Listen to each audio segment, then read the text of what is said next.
اللهم صل على رسوله الكريم.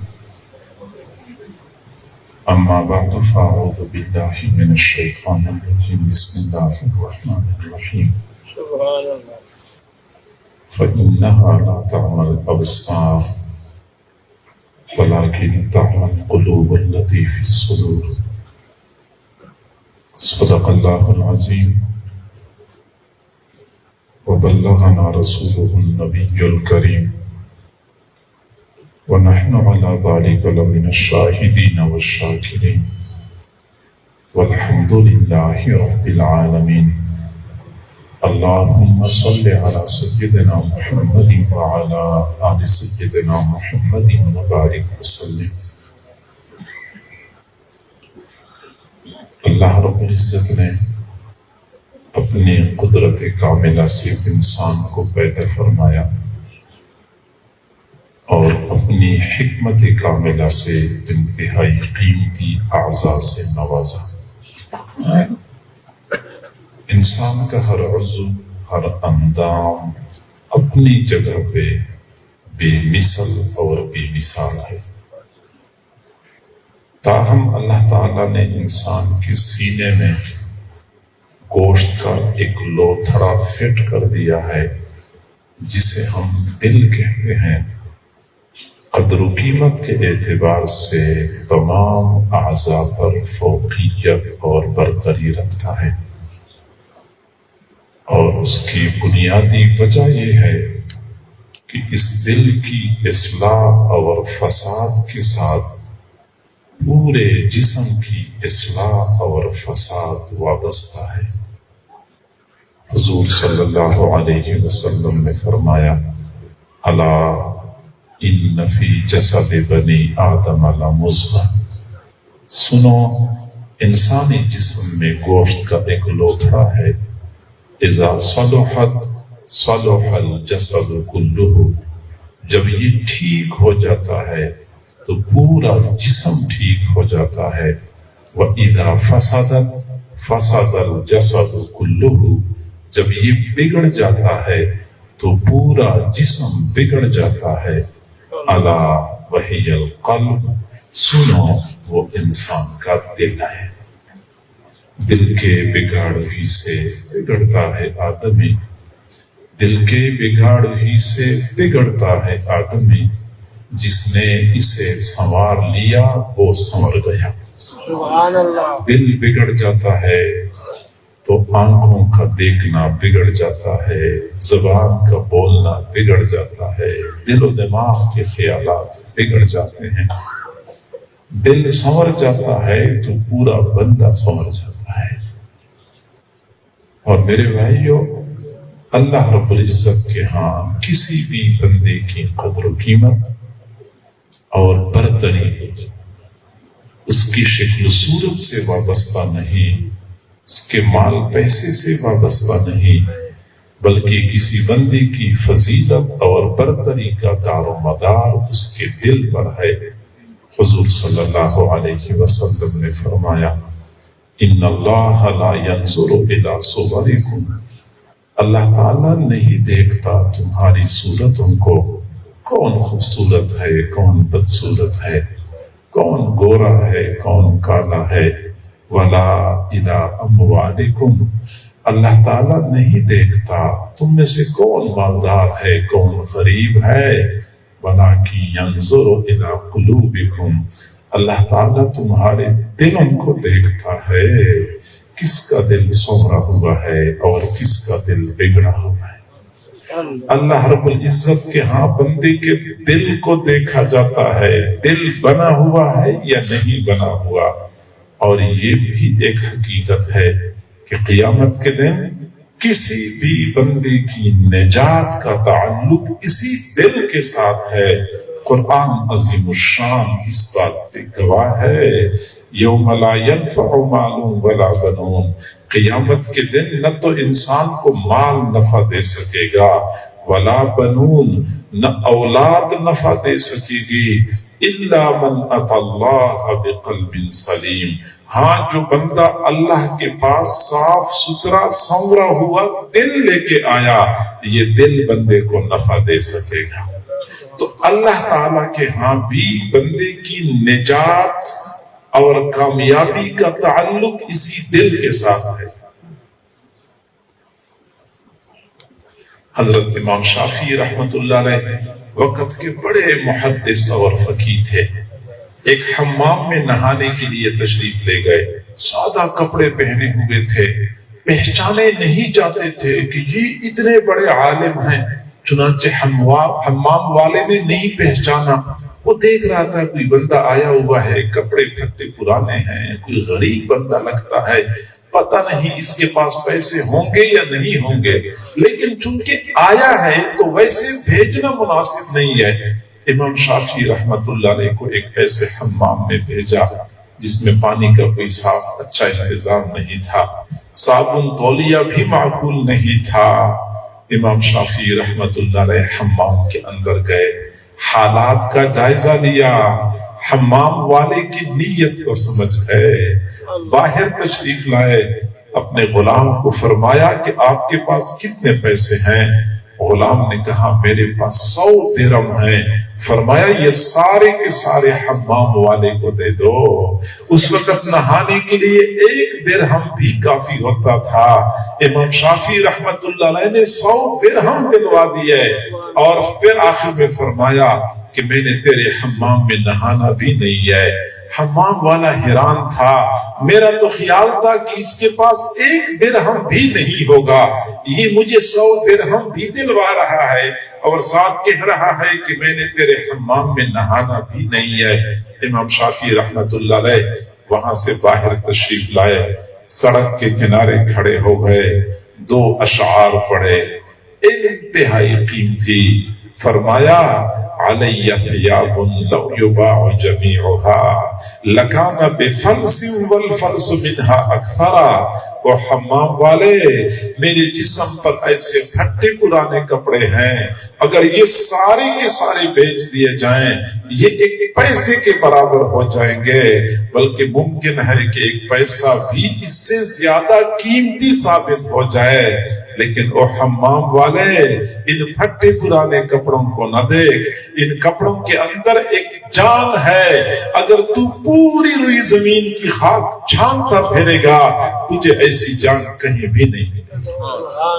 ظاہر کا کیا اعتبار، اصل تو دل کا اعتبار ہوتا ہے۔ دل کیسے ہے؟ دل بنا ہوا ہے یا بگڑا ہوا ہے؟ دل بگڑا ہوا ہے۔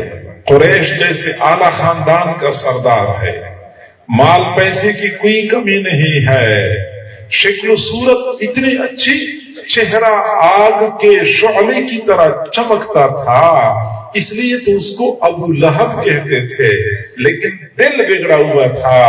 اللہ رب العزت نے فرمایا تبت یدا ابی لہب وتب۔ دوسری جانب حبشہ سے لایا گیا ایک غلام، رنگ کالا تھا، دانت باہر کو نکلے ہوئے تھے، ہونٹ لٹکے ہوئے تھے، خاندانی پس منظر بھی کوئی خاص نہیں تھا۔ وہ پیسوں کا کیا مالک ہوتا، وہ تو اپنی ذات کا بھی مالک نہیں تھا، لیکن دل بنا ہوا تھا۔ زمین پہ چلتے تھے، ان کے جوتیوں کی آہٹ اللہ کے ہاں عرش پر سنائی دیا کرتی تھی۔ سبحان اللہ۔ دل کا اعتبار ہوتا ہے۔ اور میرے بھائیوں، جب ہم گناہ کرتے ہیں تو اس کا اثر براہ راست ہمارے دل پر پڑتا ہے، اس کا اثر براہ راست ہمارے دل پر پڑتا ہے۔ قرآن مجید کا مطالعہ کریں، پتہ چلتا ہے کہ گناہوں کی وجہ سے دل 4 طرح کے اثرات قبول کرتا ہے۔ قرآن مجید اس بات پہ گواہ ہے۔ چنانچہ اللہ تعالیٰ نے فرمایا سب سے پہلا اثر کہ گناہوں کی وجہ سے دل اندھا ہو جاتا ہے، دل اندھا ہو جاتا ہے۔ جی ہاں، جس طرح یہ آنکھیں اندھی ہوتی ہیں اسی طرح دل بھی اندھا ہو جاتا ہے۔ فَإِنَّهَا لَا تَعْمَى الْأَبْصَارُ وَلَكِنْ تَعْمَى الْقُلُوبُ الَّتِي فِي الصُّدُورِ۔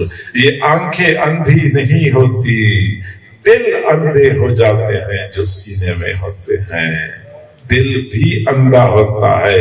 حضرت خالد بن معدان رحمہ اللہ نے فرمایا ما منکم من احد الا وله 4 اعین، تم میں سے ہر بندے کو اللہ نے 4 آنکھیں عطا فرمائی ہیں۔ عینان فی الرأس یبصر بہما امر دنیا ہو، 2 آنکھیں بندے کے سر میں ہوتی ہیں جس سے وہ دنیا کے امور دیکھتا ہے۔ وعینان فی القلب یبصر بہما امر دینہ، 2 آنکھیں بندے کے دل میں ہوتی ہیں جس سے وہ دین کی امور دیکھتا ہے۔ یہ آنکھیں اندھی ہو جاتی ہیں، بندہ بصارت سے محروم ہو جاتا ہے۔ دل کی آنکھیں اندھی ہو جاتی ہیں، بندہ بصیرت سے محروم ہو جاتا ہے۔ سر کی آنکھیں اندھی ہو جائیں، بندے کو یہ راستہ نظر نہیں آتا، در در کی ٹھوکریں کھاتا ہے۔ دل کی آنکھیں اندھی ہو جاتی ہیں، بندے کو دین کا راستہ نظر نہیں آتا، در در کی ٹھوکریں کھاتا رہتا ہے۔ جس طرح یہ آنکھیں ہیں یہ اندھی ہو جاتی ہیں، ایسا ہی دل کی آنکھیں بھی اندھی ہو جاتی ہیں۔ اور جب دل کی آنکھیں اندھی ہو جاتی ہیں اس کا نتیجہ یہ نکلتا ہے کہ بندے کو حق باطل نظر آتا ہے، باطل حق نظر آتا ہے، جائز ناجائز نظر آتا ہے، ناجائز جائز نظر آتا ہے، معاملہ ہی الٹا ہو جاتا ہے۔ آپ نے اپنے معاشرے میں کئی ایسے لوگوں کو دیکھا ہوگا، آپ اس کو کسی برے کام سے روکیں، وہ برائی کے اندر 1000 خوبیاں گن گن کے بتا دے گا کہ اس میں یہ خوبی ہے اور یہ خوبی ہے اور یہ خوبی ہے۔ آپ اس کو دین کی طرف متوجہ کریں کہ فلاں نیک کام کریں، وہ نیک کام کے اندر 1000 خامیاں گن گن کے بتا دے گا، اس میں یہ خامی ہے اور یہ خامی ہے اور یہ خامی ہے۔ اچائی میں اس کو خامیاں نظر آتی ہیں، برائی میں اس کو خوبیاں نظر آتی ہیں۔ یہ دل کے اندھے پن کی نشانی ہوتی ہے۔ اور اس کے بالمقابل جو لوگ گناہوں سے بچتے ہیں ان کو باطنی بصیرت مل جاتی ہے۔ اس باطنی بصیرت کی بدولت حق اور باطل، حلال اور حرام میں فرق کرنا کوئی دشوار نہیں ہوتا۔ اندر کا مفتی بندے کی رہنمائی کرتا ہے کہ یہ جائز ہے اور یہ ناجائز ہے، یہ کرنا چاہیے اور یہ نہیں کرنا چاہیے۔ ان تتقوا اللہ یجعل لکم فرقانا، تم تقوی بھری زندگی گزارو گے اللہ تمہیں نور فرقان عطا کر دے گا۔ یہ ایک نور ہوتا ہے جو مؤمن کے دل میں ڈالا جاتا ہے۔ النور الفارق بین الحق والباطل، یہ وہ نور ہوتا ہے جو حق اور باطل کے درمیان فرق کرتا ہے۔ یہ تقوی کی بدولت بندے کو نصیب ہوتا ہے۔ حلال حرام کو پہچاننا بندے کے لیے دشوار نہیں ہوتا۔ ہمارے قریب کے زمانے میں بہت بڑے ولی گزرے ہیں، حضرت مولانا احمد علی لاہوری رحمۃ اللہ علیہ۔ ان کے بارے میں حضرت مولانا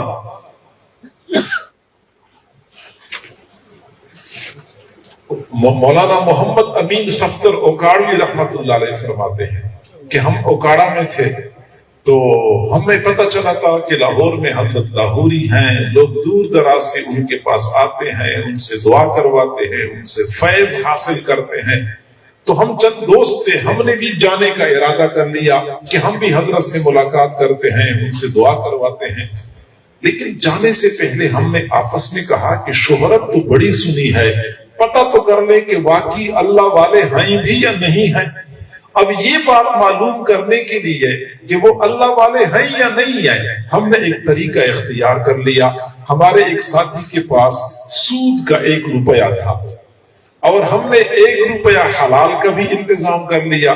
ہم نے حلال کے روپے کے الگ سیب خریدے، حرام کے روپے کے الگ سیب خریدے، پھر ہم نے وہ سیب اکٹھے کر لیے، ایک تھیلے میں بند کر لیے۔ ہم اوکاڑا سے لاہور چلے گئے، حضرت کی خدمت میں حاضر ہوئے۔ ہم نے کہا حضرت آپ سے ملاقات کے لیے آئے ہیں۔ فرمایا بہت اچھی بات ہے۔ پھر ہم نے سیبوں کا تھیلا پیش کیا، حضرت یہ آپ کے لیے ہدیہ ہے، یہ آپ کے لیے ہدیہ ہے۔ حضرت نے تھیلے کا منہ کھولا، اندر دیکھا، فرمایا یہ ہدیہ ہے یا امتحان ہے؟ یہ ہدیہ ہے یا امتحان ہے؟ پھر ایک سیب نکالا، اس کی طرف دیکھا، وہ دائیں طرف رکھا۔ اگلا سیب نکالا، دیکھا، بائیں طرف رکھا۔ اگلا پھر نکالا، وہ دائیں طرف رکھا۔ اگلا نکالا تو بائیں طرف رکھا۔ اسی طرح کرتے کرتے آدھے سیب دائیں طرف رکھے، آدھے بائیں طرف رکھے۔ پھر فرمایا کہ یہ حلال کے ہیں اور یہ حرام کے ہیں، یہ حلال کے ہیں اور یہ حرام کے ہیں۔ فرماتے ہیں ہم سمجھ گئے کہ اللہ والے ہیں۔ ہم نے عرض کیا کہ حضرت ہمیں بیعت فرما لے۔ فرمایا تم بیعت ہونے تو آئے نہیں تھے، تم تو امتحان لینے آئے تھے، امتحان ہو گیا، اب جاؤ اپنا کام کرو۔ ہم نے بہت منت سماجت کی لیکن حضرت نے انکار کر دیا۔ ہم وہاں سے چل پڑے، ریلوے اسٹیشن پہ پہنچے۔ فرماتے ہیں میں نے اپنے ساتھیوں سے کہا تم جاؤ، میں تو جب تک بیعت نہیں ہوں گا واپس نہیں جاؤں گا۔ ریلوے اسٹیشن سے واپس حضرت کے پاس گیا، میں نے کہا حضرت میں اب بیعت ہونے کے لیے آیا ہوں۔ فرمایا ہاں اب آپ ریلوے اسٹیشن سے یہاں بیعت ہونے کے لیے آئے ہیں، پھر مجھے اپنے غلاموں میں شامل فرمائیں۔ سبحان اللہ۔ یہ وہ باطنی بصیرت ہوتی ہے جس کے بارے میں قرآن نے فرمایا ہے ان تتقوا اللہ یجعل لکم فرقانا، اللہ تمہیں فرقان عطا کر دے گا۔ فرقان ایک نور ہوتا ہے جو بندے کے دل میں القاء کیا جاتا ہے، اور اس نور کی بدولت بندے کو وہ کچھ نظر آتا ہے جو عام لوگوں کو نظر نہیں آتا۔ مادے سے اس پار دیکھنا بندے کے لیے آسان ہو جاتا ہے۔ حافظ ابن کثیر رحمہ اللہ نے البدایہ والنہایہ میں لکھا ہے، حضرت علی رضی اللہ تعالیٰ عنہ کا ایک واقعہ بیان کرتے ہیں۔ وہ فرماتے ہیں کہ حضرت علی فرماتے ہیں کہ حضرت عمر رضی اللہ تعالیٰ عنہ کی خلافت کا زمانہ تھا، میں نے رات کے وقت ایک عجیب خواب دیکھا۔ خواب میں دیکھ رہا تھا کہ میں فجر کی نماز کے لیے مسجد نبوی میں حاضر ہو جاتا ہوں، مجھے امام کے مصلی کے بالکل پیچھے جگہ مل جاتی ہے۔ میں انتظار کرتا ہوں کہ امام آئیں گے تو نماز پڑھائیں گے۔ میں بیٹھا ہوتا ہوں کہ میں دیکھتا ہوں خواب میں کہ حضور صلی اللہ علیہ وسلم مسجد میں تشریف لائے، باوقار انداز سے مسجد میں داخل ہوئے، مصلی پہ کھڑے ہو گئے، صفیں سیدھی ہو گئی، اقامت کہی گئی، اور حضور صلی اللہ علیہ وسلم نے بہت خوبصورت انداز میں قرات کر کے ہمیں نماز پڑھائی، 2 مخصوص صورتیں تلاوت فرمائی۔ فرماتے ہیں جب حضور نماز سے فارغ ہوئے تو میں نے خواب میں دیکھا کہ ایک خاتون مسجد کے دروازے سے داخل ہو گئیں جن کے ہاتھ میں پلیٹ تھی، وہ سیدھی حضور صلی اللہ علیہ وسلم کے پاس آئی اور پلیٹ پکڑا دی، عرض کیا اللہ کے نبی یہ آپ کے لیے ہدیہ ہے۔ حضور صلی اللہ علیہ وسلم نے پلیٹ ہاتھ میں لے لی، اس میں کھجوریں تھی، ایک کھجور اٹھائی اور مجھے پکڑا دی کہ علی یہ آپ کھا لیں۔ میں نے وہ کھجور کھائی، وہ اتنی لذیذ تھی، اتنی مزیدار تھی کہ میں نے ایسی لذیذ کھجور پہلے کبھی نہیں کھائی تھی۔ بس وہ کھجور حلق سے نیچے اتری ہی تھی کہ میری آنکھ کھل گئی۔ مجھے اتنا افسوس ہو گیا، میں نے کہا یا اللہ اتنا پیارا خواب تھا، کیا اچھا ہوتا کہ یہ اور زیادہ لمبا ہو جاتا، لیکن وہ خواب تھا، وہ ختم ہو چکا تھا، دوبارہ تو وہ سلسلہ شروع نہیں ہو سکتا تھا۔ میں نے جب ستاروں کی طرف دیکھا، وقت کا جائزہ لیا، تو مجھے اندازہ ہو گیا کہ تہجد کا وقت ہو چکا ہے۔ میں نے تہجد کی نماز پڑھی اور فجر کی نماز کے لیے مسجد نبوی میں پہنچ گیا۔ امام کے مصلی کے بالکل پیچھے مجھے جگہ مل گئی۔ اب انتظار کرتا رہا، چونکہ حضرت عمر رضی اللہ تعالیٰ عنہ کی خلافت کا زمانہ تھا، نمازیں وہ پڑھاتے تھے۔ وہ میں نے دیکھا کھلی آنکھوں سے کہ جس طرح میں نے حضور صلی اللہ علیہ وسلم کو خواب میں مسجد میں داخل ہوتے ہوئے دیکھا تھا، میں نے کھلی آنکھوں سے حضرت عمر کو اسی طرح مسجد میں داخل ہوتے ہوئے دیکھ لیا۔ مصلی پہ کھڑے ہو گئے، اقامت کہی گئی، صفی سیدھی ہو گئی، حضرت عمر رضی اللہ تعالیٰ عنہ نے نماز پڑھانی شروع کر دی۔ میں نے خواب میں حضور صلی اللہ علیہ وسلم سے جو صورتیں سنی تھی، حضرت عمر نے بالکل وہی صورتیں تلاوت فرمائی۔ نماز مکمل ہو گئی اور نماز کے بعد انہوں نے مقتدیوں کی طرف اپنا رخ مبارک پھیر لیا۔ فرماتے ہیں کہ پھر میں نے کھلی آنکھوں سے دیکھا کہ مسجد کے دروازے سے ایک خاتون داخل ہو گئی جس کے ہاتھ میں ایک پلیٹ تھی، سیدھی آئی، حضرت عمر کے پاس پلیٹ پکڑا دی اور کہا امیر المؤمنین یہ آپ کے لیے ہدیہ ہے۔ حضرت عمر رضی اللہ تعالیٰ عنہ نے وہ پلیٹ ہاتھ میں لے لی، دیکھا اس میں کھجوری تھی، ایک کھجور اٹھائی اور مجھے پکڑا دی کہ علی یہ آپ کھا لیں۔ فرماتے ہیں میں نے وہ کھجور کھائی، وہ بہت لذیذ اور مزیدار تھی۔ جب وہ کھجور ختم ہوئی تو میں نے عرض کیا امیر المؤمنین مجھے ایک اور کھجور عنایت فرمائے۔ حضرت عمر مسکرائے، فرمایا علی اگر آپ کو محبوب صلی اللہ علیہ وسلم نے خواب میں دوسری کھجور دی ہوتی میں ضرور آپ کو دے دیتا۔ اتقوا فراست المؤمن فإنه ينظر بنور اللہ، مؤمن کی فراست سے بچو، مؤمن اللہ کے دیے ہوئے نور کے ساتھ دیکھتا ہے۔ تقوی کی بدولت بندے کو وہ نور مل جاتا ہے جس کے ذریعے حق اور باطل کا پہچاننا آسان ہو جاتا ہے۔ ہمارے حضرت جی دامت برکاتہم العالیہ کے جو شیخ و مرشد تھے، حضرت مرشد عالم رحمت اللہ علیہ، میرے شیخ و مرشد حضرت مولانا حافظ پیر ذوالفقار احمد صاحب نقشبندی مجددی، ان کے جو شیخ تھے حضرت خواجہ مرشد عالم رحمت اللہ علیہ، وہ چکوال میں ہوتے تھے۔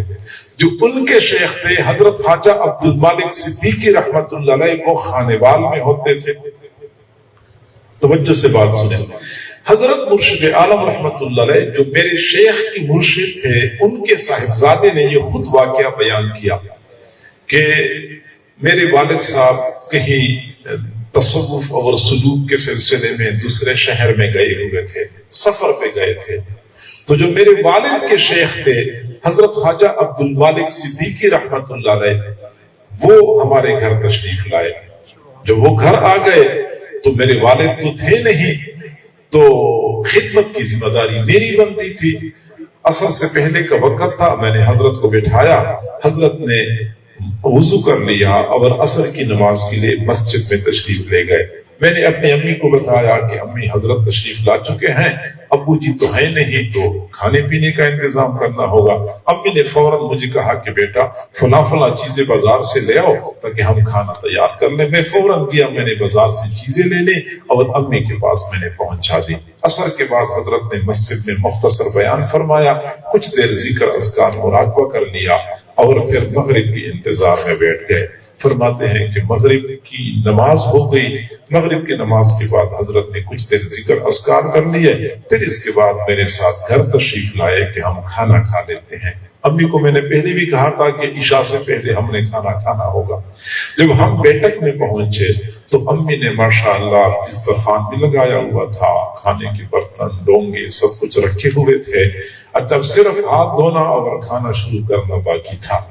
میں نے پانی اٹھایا، حضرت کو ہاتھ دھلوائے، حضرت نے ہاتھ دھو لیے، دسترخوان پہ بیٹھ گئے کھانا کھانے کے لیے۔ حضرت نے ایک ڈونگے سے ڈھکن ہٹایا تو ڈونگے دوبارہ ڈھکن رکھ لیا، پھر اگلے ڈونگے سے ڈھکن ہٹایا، وہ بھی رکھ لیا، پھر اگلے ڈونگے سے ڈھکن ہٹایا، وہ بھی رکھ لیا۔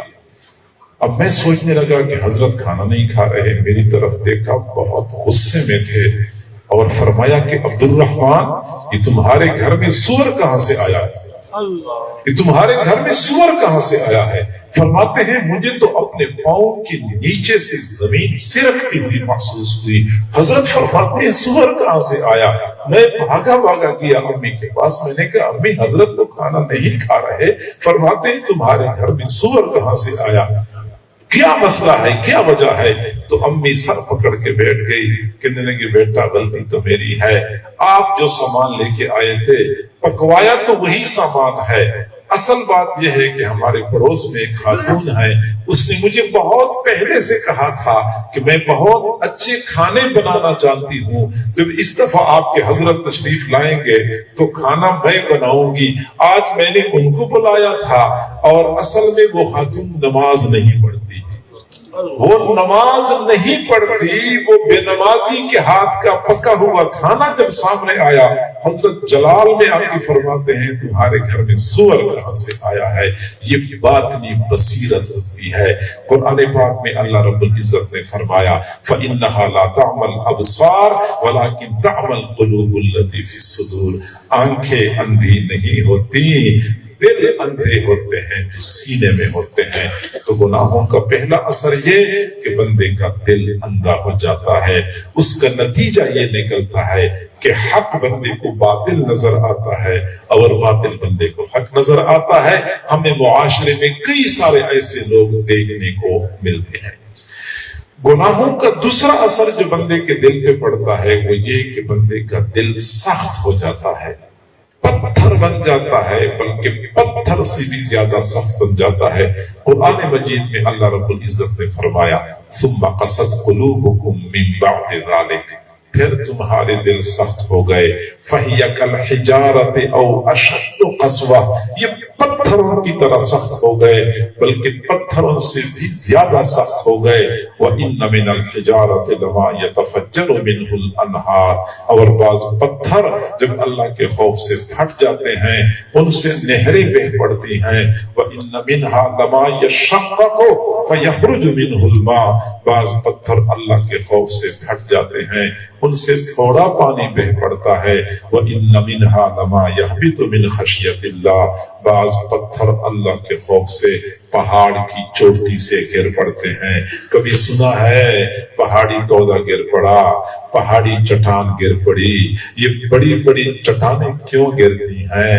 پیچھے سے کسی نے دھکا نہیں دیا ہوتا، یہ زمین پہ زلزلہ نہیں آیا ہوتا، یہ بڑی بڑی چٹانیں اللہ کے خوف سے زمین پہ گرتی ہیں۔ قرآن مجید اس بات پہ گواہ ہے۔ پتھر بن جاتا ہے بندے کا دل، بلکہ پتھروں سے بھی زیادہ سخت بن جاتا ہے۔ پتھر بھی خوف خدا رکھتے ہیں، بندے کا دل جب سخت ہو جاتا ہے خوف خدا بندہ نہیں رکھتا، اس کا نتیجہ یہ نکلتا ہے کہ بندہ ظاہر میں انسان نظر آتا ہے، حقیقت میں درندہ بن جاتا ہے، بلکہ درندوں سے بھی بدتر بن جاتا ہے۔ میں اکثر دوستوں سے کہا کرتا ہوں کہ یہ جنگل کے درندے، یہ بھیڑیا، یہ شیر، یہ تو ویسے بدنام ہیں اور ان کو حضرت انسان نے بدنام کر رکھا ہے، ورنہ سچی بات یہ ہے کہ جب انسان درندگی پہ آتا ہے جنگل کے درندوں کو پیچھے چھوڑ جاتا ہے۔ بھیڑیا وہ درندگی کہاں دکھا سکتا ہے جو انسان دکھاتا ہے؟ بھیڑیا بیچارہ جب شدید بھوک لگتی ہے تو پورا دن بھاگ بھاگ کے کہیں ایک ہرن کا شکار کر لیتا ہے، ہرن کا شکار کر کے پیٹ بھر جاتا ہے، جھاڑی کے اندر سر رکھ کے سو جاتا ہے، جنگل میں سکون کا سما قائم ہو جاتا ہے، سب کو پتہ چل جاتا ہے کہ اب پیٹ بھر چکا ہے، اب یہ کسی کو کچھ نہیں کہتا، کسی کو کچھ نہیں کہتا۔ بھیڑیا وہ درندگی کہاں دکھا سکتا ہے جو حضرت انسان دکھاتا ہے؟ آپ کبھی تاریخ کا مطالعہ کریں، جس دن سے دنیا وجود میں آ چکی ہے اس دن سے لے کر آج تک جنگل کے درندوں نے انسان کو اتنا نقصان نہیں پہنچایا جتنا نقصان انسان کو انسان نے پہنچایا۔ آج جو یہ اللہ کی وسیع سرزمین ہم پہ تنگ ہو چکی ہے، نہ کسی کی جان محفوظ ہے، نہ مال محفوظ ہے، نہ عزت محفوظ ہے، یہ آگ جنگل کے درندوں نے نہیں لگائی ہے، یہ اسی حضرت انسان نے آگ لگائی ہے جو کہتا ہے میں اشرف المخلوقات ہوں۔ آپ باہر کے معاشرے کو دیکھیں، آپ اپنے گھر کے حالات کو دیکھیں، گھر میں کیا ہوتا ہے؟ ماں بیچاری کا حال یہ ہوتا ہے کہ وہ گوشہ تنہائی میں آنسو بہا رہی ہوتی ہے، اپنے لیے دعائیں مانگتی ہے، کاش مجھے موت آ جائے، مزید اس گھر میں رہنا میرے لیے مشکل ہو چکا ہے۔ آخر اس ماں کو اس مقام تک کس چیز نے پہنچایا ہے؟ گھر میں سانپ نہیں ہے، گھر میں بچھو نہیں ہے، گھر میں بہو محترمہ ہے۔ اس بہو محترمہ نے اپنی ساس کو یہاں تک پہنچا دیا کہ وہ اپنے لیے موت کی دعائیں کرتے رہتی ہے۔ کئی مرتبہ گھروں میں بہو بیچاری زہر پینے پر مجبور ہو جاتی ہے، زہر کی گولیاں کھانے پر مجبور ہو جاتی ہے۔ آخر کس نے اس کو اس مقام تک پہنچایا ہے؟ جنگ گھر میں کوئی درندہ تو نہیں گھسا ہے، یہی ساس محترمہ ہے جو اپنی بہو کو جینے نہیں دیتی۔ ہمارے گھروں میں آگ لگی ہوئی ہے۔ سچی بات یہ ہے، لوگ ٹینشن کے مریض بن جاتے ہیں، لوگوں کو دل کے دورے پڑتے ہیں، شریانیں پھٹ جاتی ہیں اپنے گھر کے اندر کی ٹینشنوں اور پریشانیوں کی وجہ سے۔ دو چار بندے ہوتے ہیں، ایک دوسرے کے ساتھ ٹھیک طریقے سے جینا ان کو نہیں آتا، اس کے باوجود بھی سارے اشرف المخلوقات۔ بندہ حیران ہو جاتا ہے کہ یا اللہ، 2-4 دن کی زندگی ہے، اپنے لیے بھی پریشانیاں پیدا کرتے ہیں، خود بھی سکون میں نہیں ہوتے، دوسروں کو بھی سکون سے جینے نہیں دیتے، ایک دوسرے کے خلاف ہم ہر وقت پر سرے پیکار ہوتے ہیں، درندے بن جاتے ہیں، درندوں سے بدتر بن جاتے ہیں۔ کیا وجہ ہوتی؟ دل سخت ہے، نہ کسی کے آنسو ہم پہ اثر کرتے ہیں، نہ کسی کی منت سماجت ہم پہ اثر کر سکتی ہے، نہ کسی کی پریشانی اور رونے دھونے سے ہم متاثر ہوتے ہیں۔ تو یہ دوسرا اثر ہوتا ہے کہ بندے کا دل سخت ہو جاتا ہے، بندہ اس کے نتیجے میں بندہ ظاہر میں تو انسان نظر آتا ہے، حقیقت میں درندہ، بلکہ درندوں سے بدتر بن جاتا ہے۔ تیسرا اثر یہ کہ بندے کا دل زنگ آلود ہو جاتا ہے۔ ہاں، دل بھی زنگ آلود ہوتا ہے، جس طرح کہ لوہے کو زنگ لگتا ہے ایسے ہی دل کو بھی زنگ لگتا ہے۔ حضور صلی اللہ علیہ وسلم نے فرمایا ان هذه القلوب تصدع كما يصدع الحديد، دلوں کو بھی اس طرح زنگ لگتا ہے جس طرح کہ لوہے کو زنگ لگتا ہے۔ جس طرح لوہا زنگ آلود ہوتا ہے، دل بھی زنگ آلود ہوتا ہے۔ اور ترمذی شریف کی روایت ہے، حضور صلی اللہ علیہ وسلم نے فرمایا جب کوئی بندہ گناہ کرتا ہے اس کا نتیجہ یہ نکلتا ہے کہ دل پہ سیاہ نقطہ لگ جاتا ہے، اگر یہ توبہ کر لے تو وہ نقطہ دھل جاتا ہے، توبہ نہیں کرتا وہ نقطہ برقرار رہتا ہے، اگلا گناہ کر لے تو اگلا نقطہ لگ جاتا ہے، اگلا گناہ کر لے تو اگلا نقطہ لگ جاتا ہے۔ نقطے لگتے لگتے یہ دل مکمل سیاہ ہو جاتا ہے۔ اور ایسے سیاہ دل کے بارے میں اللہ رب العزت نے فرمایا کلا بران علی قلوبہم ما کانوا یکسبون، ان کے دلوں پر ان کے اعمال نے زنگ لگایا ہوا ہے۔ یہ اعمال کی وجہ سے دل زنگ آلود ہو جاتے ہیں۔ جب دل زنگ آلود ہوتا ہے تو اس کا نتیجہ یہ نکلتا ہے کہ بندہ نیک اعمال کی لذت سے ناآشنا ہو جاتا ہے۔ نیک اعمال کرتے ہیں، کوئی مزہ نہیں ملتا۔ میرے بھائیوں، ہم نمازیں پڑھتے ہیں لیکن ہمیں نہیں پتا کہ نمازوں میں بندے کو کیا سرور ملتا ہے۔ بندہ تلاوت کرے تو تلاوت میں کیا لطف پوشیدہ ہے۔ جب بندہ اللہ کا نام لیتا ہے، اللہ اللہ اللہ اللہ کا نام لے کر بندے کا جسم شیر و شکر کیسے بن جاتا ہے ہمیں نہیں پتا، کیونکہ دل زنگ آلود ہے۔ نیک اعمال کی لذت کا ہمیں احساس و ادراک نہیں ہوتا۔ یاد رکھیں، جس طرح مادی دنیا میں کچھ لذات ہیں، اسی طرح روحانی دنیا میں بھی کچھ لذات ہیں۔ مادی دنیا میں نرم اور مرخن غذائیں کھانے کا اپنا مزہ ہے، جبکہ روحانی دنیا میں اللہ کی خاطر بھوکا پیاسا رہنے کا اپنا مزہ ہے۔ نرم نرم بستروں پہ شباشی کرنے کا اپنا مزہ ہے، جبکہ آدھی رات کے وقت اللہ کے سامنے رکوع سجدہ کرنے کا اپنا مزہ ہے، دوستوں کے درمیان محفلوں میں کھلکھلا کے ہنسنے کا اپنا مزہ ہے، جبکہ رات کی تنہائیوں میں اللہ کے سامنے آنسو بہانے کا اپنا مزہ ہے، دوسروں کی بیٹیوں کے ساتھ پوری رات سیل فون پہ گفتگو کرنے کا اپنا مزہ ہے، جبکہ رات کے آخری پہر اپنے محبوب پروردگار کے ساتھ مناجات کے ذریعے تار جوڑنے کا اپنا مزہ ہے، سکرین کے سامنے بیٹھ کے تھرکتے جسموں کے تماشے دیکھنے کا اپنا مزہ ہے، قرآن عظیم الشان کو کھول کے تلاوت کرنے کا اپنا مزہ ہے، یار دوستوں کے ساتھ سیر سپاٹوں پہ جانے کا اپنا مزہ ہے، جبکہ اللہ کے دین کی خاطر در در کی ٹھوکریں کھانے کا اپنا مزہ ہے۔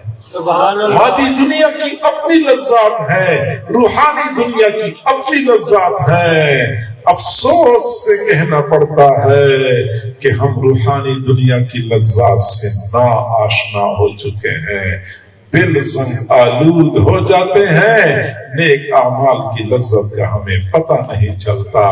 ہاں، جو لوگ تقوی بھری زندگی گزارتے ہیں ان کو نیک اعمال کی لذت کا احساس ہوتا ہے، جب ایک مرتبہ نیک اعمال کی لذت کا احساس ہو جاتا ہے پھر بندہ اعمال کرتے ہوئے تھکتا نہیں ہے، قرآن پڑھتے ہوئے جی نہیں بھرتا۔